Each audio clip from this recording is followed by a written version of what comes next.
So I watched Dragon Age Absolution, and let me put my thing on. I absolutely loved it when they made references to the okay, so real quick spoilers if you haven't watched, I say go watch it. I say play Dragon Age Inquisition.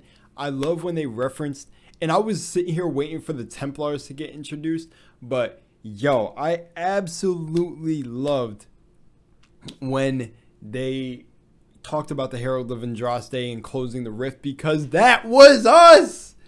That was us, bro. I was unbelievably hype. I felt so freaking good. I was so hype. So this is IGN's video on Dragon Age Absolution Season 1 review.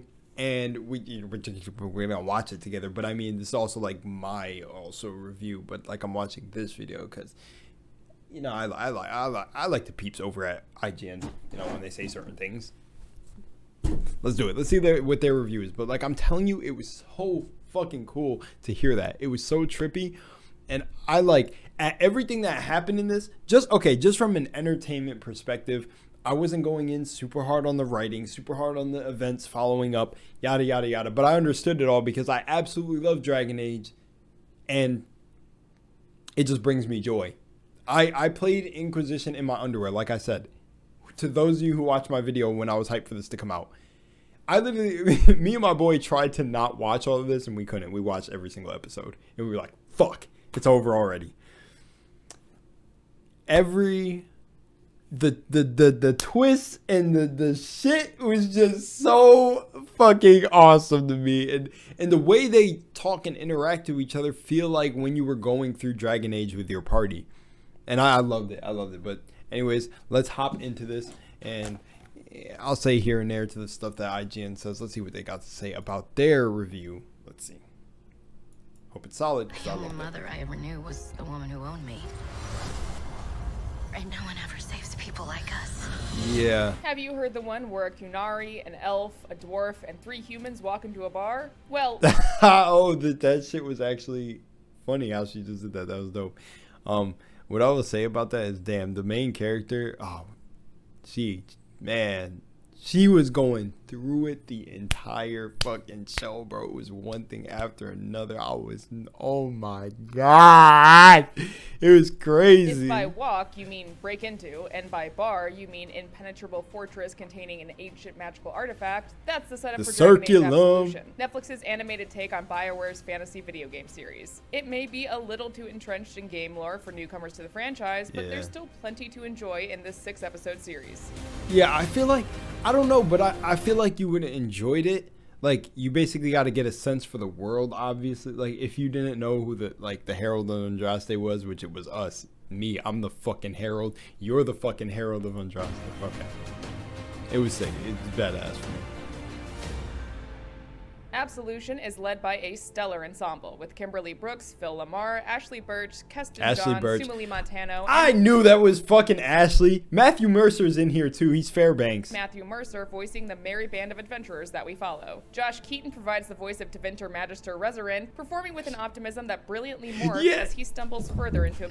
Yo, my man, I knew because it's like real life. And okay, I'm sorry to say this. Maybe I'm getting too deep. Fucking blood sacrifices and rituals, man. Blood magic never goes fucking well, man. The person using it, even if they feel like they have good intent, bro, they go down a bad road. They're like, I'm gonna use it a little bit. Now I'm going balls to the wall. Fuck it, everybody gonna die. Like, bro. The cast is excellent, injecting these characters with levity and life. Yes. Fight scenes are fluid and dynamic throughout, expertly choreographed to showcase vastly different styles. Yes. Yet, at a certain point, most of the series becomes an extended fight scene of sorts. There's little room to breathe along with the characters as they navigate their mission. We're essentially fast-forwarded through their arc from near strangers to loyal comrades. This is likely owed to the short runtime, and to be fair, character relationships are compelling despite the obstacles. It only speaks to the strength of the writing that we're left wanting to see so much more. Elven mercenary Miriam, in particular, is a fascinating protagonist, both incisive and ruthless as she faces down her enemies. However, her... And I feel like also something they did really well with her is despite everything, something that we can learn, and I love that, because, okay, should I take it there? No, this is for everyone when I say this.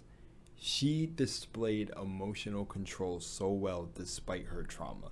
I cannot lie. To me, this is one of the best characters shown in fiction that went through crazy traumatic events, but no matter what, like, bro, she was getting played non-stop, but she did not break 1 second, bro, and that's why the mission got completed, bro.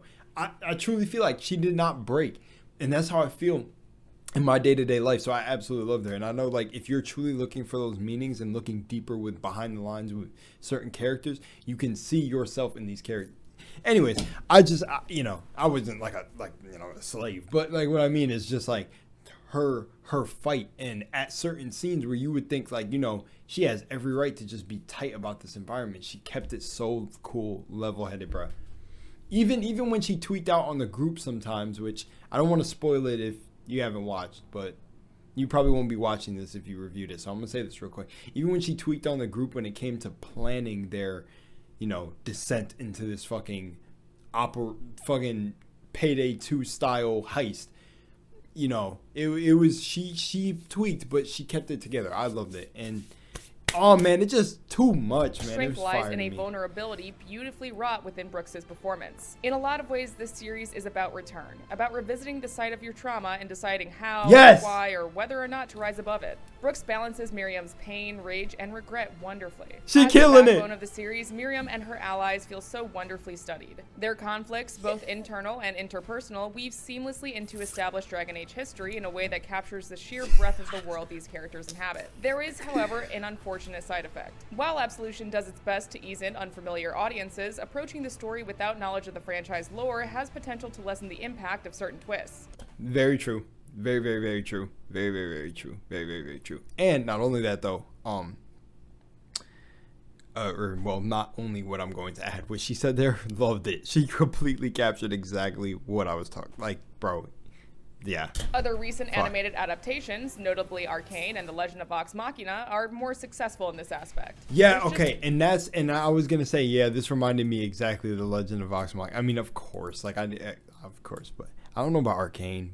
Like, as in, okay, yeah. So little time in Absolution. Though the series makes admirable use of every second of it, it does, yeah, they did as well. A glossary might come in handy if this is your first Dragon Age foray. Yeah, like those two characters, Cassandra and Liliana. Like, I don't even know if they got named, but you really wouldn't know.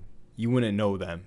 Often feels as though Cassandra and Liliana. We fought alongside the motherfucker when we were saving the world. I'm sorry. A glossary might come in handy if this is your first Dragon Age foray. Those who already are Dragon Age fans, though, are certainly in for a treat with Absolution, revisiting the world of Thetis and seeing the magical powerhouse nation of Tevinter animated for the first time. Yeah. There are exciting callbacks to the games, brief cameos from beloved characters, and a thrilling twist with high-stakes implications for future franchise installments. It feels like dropping in to visit an old friend, even if most of these characters aren't entirely new. Yeah.